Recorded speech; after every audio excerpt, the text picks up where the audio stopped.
How Wags Almost Missed the Show by Kathleen Warren. It was a busy morning at Network Wiggles. Anthony was checking the cameras and Murray was tuning his guitars. Greg was at the control panel and Jeff was asleep. "Wake up, Jeff," called Murray, moving across to tidy up the set.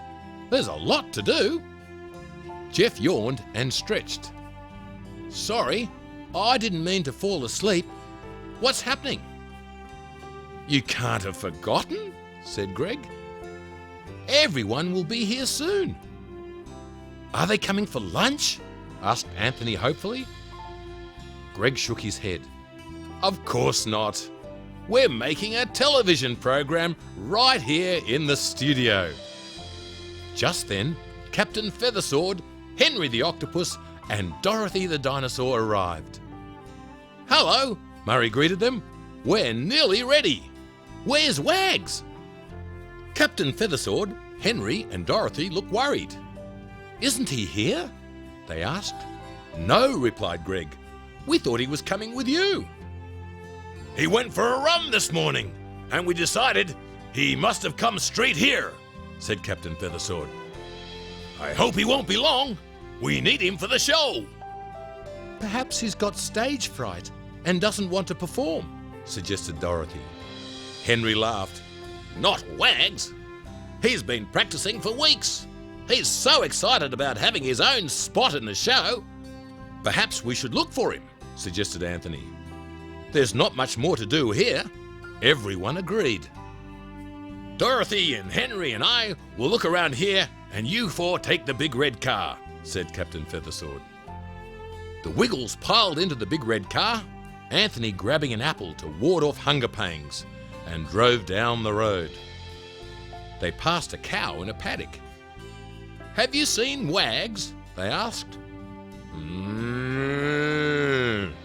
replied the cow, shaking her head. They passed a flock of sheep. "Have you seen Wags?" asked the Wiggles. "Meh, meh," said the sheep. "The trouble is," said Murray, "we don't know where to look." Just then, a pelican flew above them, flapping its wings and making pelican sounds. Jeff pointed at the pelican. "That pelican is trying to tell us something. I think it wants us to follow it." The pelican nodded and flapped its wings. It flew towards a lake and out across the water. "The big red car can't go on water," said Greg. "Look," said Anthony, pointing to the middle of the lake. There, in a small boat, was Wags with a fishing rod in his paws. The Wiggles rushed to the shore. They waved and shouted, "Hey Wags, you'll be late for the television program at Network Wiggles." Wags looked up in astonishment. He grasped the oars and rowed back to the shore. "I'm sorry," he said. "I didn't realise it was so late. It was peaceful out there on the lake, and I thought a spot of fishing might calm my nerves before the show. The time just slipped away." "We were worried about you," said Murray. "We're glad you're safe, but we'd better get back to Network Wiggles." "I'm off," woofed Wags, running over the paddocks in the direction of Network Wiggles, while the big red car followed behind. Everyone was pleased to see that Wags was safe and sound. "It's on with the show, me hearties," cried Captain Feathersword. The cast took their places. "Action!" called the director, and the program began. When Wags' turn came, he amazed everyone.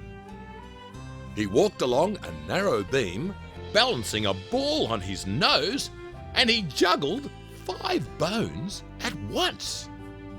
Everyone cheered.